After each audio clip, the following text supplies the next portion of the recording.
We've previously talked about an MOU between ESD2 and ESD1. And Terry is going to bring us up-to-date information regarding an MOU, or not an MOU. So, Terry, go ahead and explain to us. At one point in time, we had an MOU draft that basically said that we would go help ESD1, and if we needed help, ESD1 would come help ESD2. And that was going to be written in paper, and there was going to be no money change hands. Well, I since then attended a meeting at the COG and talking about statewide mutual aid and such, and found out that if, like in 2011 when we were having the bad grass fires, and we were mutual aiding all over the place, and people were coming here and we were going there. Well, it turned into a disaster declaration by the president. At that point in time, we were eligible for reimbursement from from FEMA. Now, what's happening is FEMA is going back and they're looking at mutual aid agreements that entities have with each other. And when it said, a mutual aid agreement said basically we will go help you and in turn you will go help us and no money will change hands. Well, FEMA will take that and say, sorry, your mutual aid agreement is in existence here. No money changed hands, so we're not going to reimburse anything. So we would be out, not receiving any of the financial aid from FEMA. Well, the state of Texas has got a mutual aid agreement, and if you'll look, it's in the government code. It's chapter 418, section 418.001, and I just cut a couple of pieces of this entire deal that showed about the statewide mutual aid. It's talking about mutual aid between local governments, and then I believe it's 418.118, reimbursement of cost.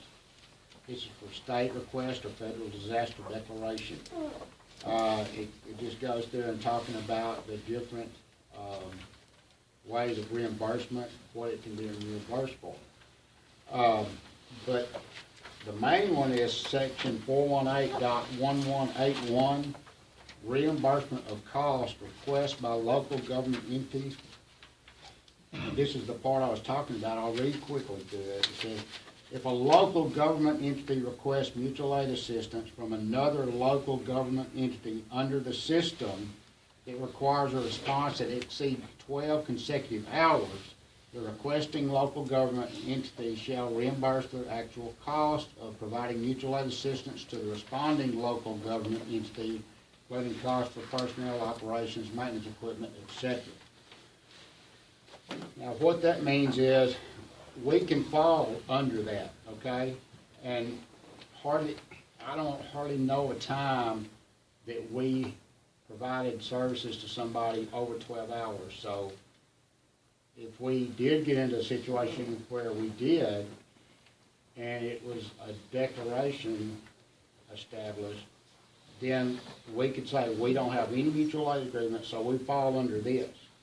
At that point in time, if we had to, then we could bill ESD1 or ESD1 could bill us, depending on who was helping who, and we could show that we actually were paying something, and then that way FEMA would come back and say, okay, you don't have any kind of mutual aid agreement other than the state, and we fall under the state. Therefore, they would say, okay, you don't have an agreement, so you're following what the state says, so yeah, we will reimburse you. So basically, to make a long story short, if we have an agreement with another entity and it sets precedence that we do not receive money or do not pay money, then if it is declared, disaster declaration is declared that we're not going to be able to recoup any money from FEMA. So that's why there's lots and lots of departments now that have got mutual aid that are terminating those mutual aid contracts and falling under the state mutual aid agreement, which allows you to mutual aid back and forth for less than 12 consecutive hours, and there's no money change hands, but that's okay. If it falls over 12 hours, then at that point in time, according to the state mutual aid, that's when we may need to look at actually, charging or paying in order to receive funds from FEMA. It's kind of complicated, but that's the best way I can put it in layman's terms.